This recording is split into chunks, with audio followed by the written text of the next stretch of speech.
बात करते हैं 1976 में शुरू हुई गरवारे टेक्निकल फाइबर्स की। 7,250 करोड़ रुपए के मार्केट कैप वाली Garware technical fibres company high performance polymer rope, fishing net, safety nets बनाती है। इसके अलावा जो एक्वा कल्चर केजेस होते हैं या एग्रीकल्चरल नेट्स होते हैं वो बनाने का भी काम ये करते हैं। तकरीबन 100 देशों में इनका कारोबार फैला हुआ है। आज हम कंपनी के मैनेजमेंट से इनकी तीसरी तिमाही में जिस तरह का प्रदर्शन हुआ है उसके बारे में जानेंगे। मौजूदा डिमांड ट्रेंड कैसी है, केपेक्स प्लान क्या है कंपनी का, और कौन कौन सी विस्तार योजनाएं हैं जो अब आने वाली तिमाहियों में या नए वित्त वर्ष में देखने को मिलेंगे। इन सब पर हम विस्तार से बात करने वाले हैं और इन सारे मुद्दों पर बातचीत करने के लिए हमारे साथ जुड़ चुके हैं कंपनी के CEO Shujaul Rahman ji. Mister Rahman sir, good afternoon, बहुत स्वागत है आपका जी बिजनेस पे। सर, सबसे पहले तो बधाई आपको, नंबर्स आपके काफ़ी अच्छे रहे हैं। मैं देख रही थी रेवेन्यू आपका ऊपर रहा है, एबिटा में 12-13% की स्ट्रेंथ देखने को मिली है, पैट आपका 16-17% बढ़ा है। तो ऑल इन ऑल हमने देखा है आपने अच्छे नंबर्स ही पोस्ट किए। क्या की हाइलाइट्स रहे हैं सर इस तिमाही के? देखिए, इस तिमाही में हम 5% से रेवेन्यू ग्रो किया है। जी। मार्जिन एक्सपैंड अब 22.4% के आसपास एबिटा मार्जिन है। 18% प्रॉफिट ग्रोथ बहुत अच्छी थी।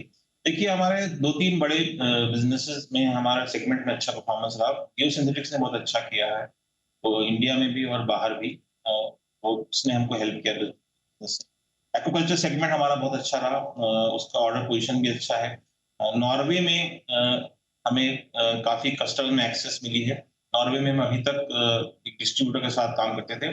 अभी हमने पिछले क्वार्टर में डिसाइड किया कि अब हम डायरेक्ट कस्टमर से डील करेंगे। तो उससे भी हमको डायरेक्ट कस्टमर एक्सेस मिला, उसका भी हमको अभी इमीडिएट फ़ायदा नहीं मिला, फ़ायदा मिलेगा। तो ये 2-3 हाइलाइट्स हैं हमारे। और डोमेस्टिक बिज़नेस ओवरऑल अच्छा किया। हमारा रेशियो करीब 60-40 के आस-पास आया है 9 महीने में। 60% बिज़नेस बाहर से, इंटरनेशनल बिज़नेस एंड 40% इंडिया से। तो ये हमारे हाइलाइट्स हैं। ओके। तो सर ये जो आपका डोमेस्टिक और इंटरनेशनल बिजनेस का मिक्स है, ये 60-40 का, आप इसी को अभी मेंटेन करेंगे? इसमें गोइंग फॉरवर्ड अभी कोई बदलाव नहीं है, राइट? हमारा इंटेंट ये है 60-40 ही मेंटेन करेंगे। ओके। और डोमेस्टिक में भी ग्रोथ का प्लान है, इंटरनेशनल में इक्वल, तो ये मिक्स मेंटेन करने का प्लान है हमारा और इस हिसाब से हम सारी स्ट्रेटजी बना रहे हैं और ग्रोथ प्लान बना रहे हैं। ओके। अच्छा सर, आप थोड़ा सा हम सेगमेंट वाइज यहाँ पर बात करेंगे। आप बता पाएंगे कि आय और वॉल्यूम ग्रोथ के जो फिगर्स हैं वो आपके एक्वा कल्चर बिजनेस सेगमेंट के लिए कैसे रहे? आपने कहा कि वो आपका जो सेगमेंट है उसने तीसरी तिमाही में अच्छा परफॉर्मेंस किया, पहले तो वो बता दीजिए सर। और साथ ही गोइंग फॉरवर्ड ये जो वित्त वर्ष है इसकी क्लोजिंग आप कौन से लेवल पे होते हुए देख रहे हैं as far as this segment is concern? पहले आपका सेकंड सवाल का जवाब देता हूँ। देखिए, क्लोजिंग तो अभी हम कुछ बोल नहीं सकते क्योंकि अभी मार्च जस्ट शुरू हुआ है और हम प्लान्स तो हमारे हैं प्लेस में। और अभी एक हमारे पास थोड़ा-सा बॉटलनेक है जिसको हम सॉल्व कर रहे हैं, जो कि रेड सी की क्राइसिस आई। 60% बिज़नेस हमारा एक्सपोर्ट डिपेंडेंट है। फ्रेट्स करीब दुगुना बढ़ गए हैं यूरोप के लिए भी, अमेरिका के लिए। ट्रांजिट टाइम करीब 15 दिन बढ़ गया है। कंटेनर अवेलेबिलिटी में भी थोड़ा बहुत इश्यू है। तो वो सब हम अभी सॉल्व कर रहे हैं। ऑर्डर बुक काफ़ी स्ट्रांग है। तो अभी इस क्वार्टर के बारे में तो बता नहीं सकता। अभी 1 महीना बाकी है, उसके बाद ही बता पाएँगे क्या होगा। जहाँ तक हमारा ये क्वार्टर 3 का रिज़ल्ट है, जियो सिंथेटिक और एक्वाकल्चर दोनों ने अच्छा परफ़ॉर्म किया है। और जो हमारी ग्रोथ आई प्रॉफिट में और वॉल्यूम में और रेवेन्यू में, दोनों इन दोनों वर्टिकल्स ने लीड किया है। तो ये हमारा ओवरऑल सेगमेंट वाइज़ परफ़ॉर्मेंस था। एग्ज़ैक्ट नंबर मैं बता नहीं सकता बिकॉज़ हम लोग एग्ज़ैक्ट सेगमेंट वाइज़ शेयर नहीं करते हैं। एक्वाकल्चर या जियो सिंथेटिक ऐसा हम पब्लिक शेयर नहीं करते ये डेटा। कहा कि आपका जो 60% बिजनेस है वो लाल सागर के थ्रू एसोसिएटेड है, तो अगर ये प्रॉब्लम लंबी चली, क्योंकि अभी यहाँ पर बातचीत तो बहुत हो रही है लेकिन क्या कोई समाधान निकलेगा ये समझ आ नहीं रहा है। तो आने वाले क्वार्टर के लिए आप अपने मार्जिन्स को कैसे प्रोटेक्ट कर रहे हैं? कुछ उसके लिए कोई प्लान बनाया है सर? 80% हमारा बिज़नेस जो एक्सपोर्ट का है वो यूरोप और अमेरिका में है। कुछ बिज़नेस एशिया में भी है और कुछ बिज़नेस ऑस्ट्रेलिया में भी है। एशिया और ऑस्ट्रेलिया में इसका कोई मेजर इम्पैक्ट नहीं है रेड सी क्राइसिस का। फ्रेट जो बढ़े हैं, हमने कस्टमर से बात की क्योंकि ये तो ग्लोबल क्राइसिस है, सबको मालूम है। हमने कस्टमर्स को ये फैक्ट भी दिया कि ये शिपिंग लाइन ने इतना फ्रेट बढ़ाया, तो हमको फ्रेट का इम्पैक्ट नहीं आया है। थोड़ा मार्जिनल इम्पैक्ट आया था दिसंबर में, बट वो हमने पास थ्रू कर दिया। तो अगर लॉन्ग टर्म में चलता है तो यही इम्पैक्ट है कि 10 से 15 दिन का ट्रांजिट बढ़ गया, तो वो इम्पैक्ट है। और कस्टमर को हमने बता दिया कि भाई 10-15 दिन लेट आपको मटेरियल मिल सकता है। ये हमारा, I don't think long term को इसका इम्पैक्ट पड़ेगा क्योंकि फ्रेट भी पास थ्रू हो रहा है और ट्रांजिट टाइम हमारे अभी हमने प्लान कर लिया। ओके, चलिए। फेयरवेल।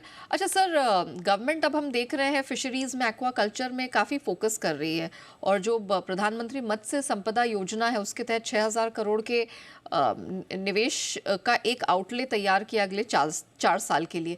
सर, आपको, आपकी कंपनी को इसका कितना बेनिफिट मिलेगा और कैसे मौके आपको इसके तहत दिखाई दे रहे हैं, इफ एट ऑल? देखिए, इसका फ़ायदा मिलेगा थोड़ा।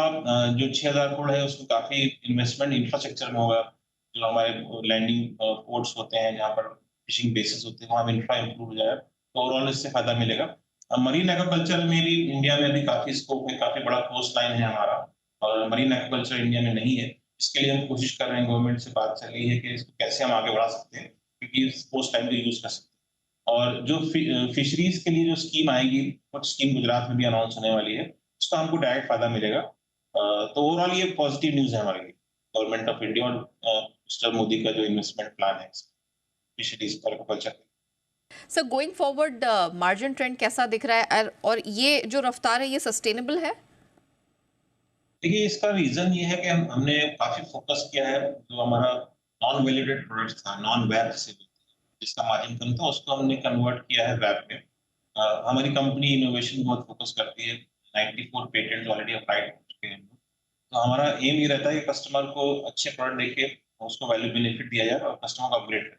तो ये हमारी रीज़न रहा है पिछले कुछ 1.5 साल में, जो हमारा मार्जिन इम्प्रूव हुआ। बट ये जो हमारा रेंज है अभी 22, 23, 24% का, ये ऑप्टिमम है अभी इस स्टेज पे।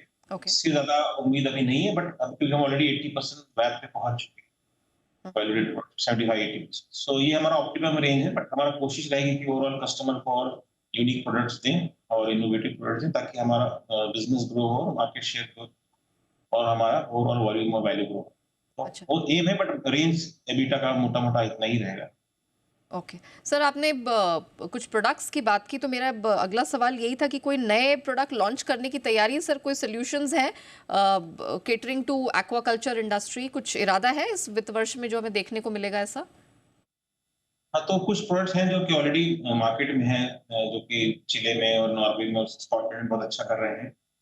उनके बारे में मैंने पिछली बार भी बताया था कि वो उससे बहुत वैल्यूएशन और कस्टमर को बेनिफिट है।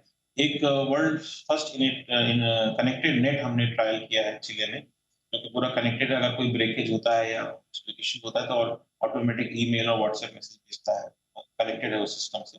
उसका ट्रायल चल रहा है चिली में। ये अगर प्रोडक्ट सक्सेसफुल होता है तो काफ़ी बड़ा इससे आगे ग्रोथ मिल सकती है। एक्वाकल्चर के अलावा बाकी प्रोडक्ट्स में, सेगमेंट्स में भी हम इनोवेटिव प्रोडक्ट्स ट्रायल कर रहे हैं, जिनका रिजल्ट अच्छा आएगा, कस्टमर से फीडबैक अच्छा मिलेगा तो उनको लॉन्च। ये वर्क इन प्रोग्रेस, हमेशा इस पे हम कोशिश करते हैं। ऑलराइट। सर, एक आखिरी सवाल।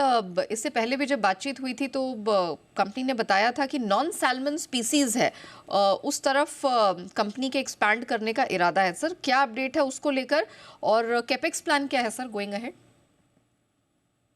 कैपेक्स प्लान हमारा नॉर्मली 50 करोड़ का रहता है, तो इस बार भी 50 करोड़ का कैपेक्स का प्लान है, क्योंकि हमारी कैपेसिटी मॉड्यूलर है। तो जिस भी सेगमेंट में या जिस भी सेक्शन में हमारी कैपेसिटी का कंस्ट्रेंट होता है, तो उसमें capacity add non salmon agenda हमने ड्राइव किया है, ये साल बहुत अच्छा रहा। इनफैक्ट अभी भी काफ़ी अच्छी ऑर्डर बुक है अगले क्वार्टर के लिए।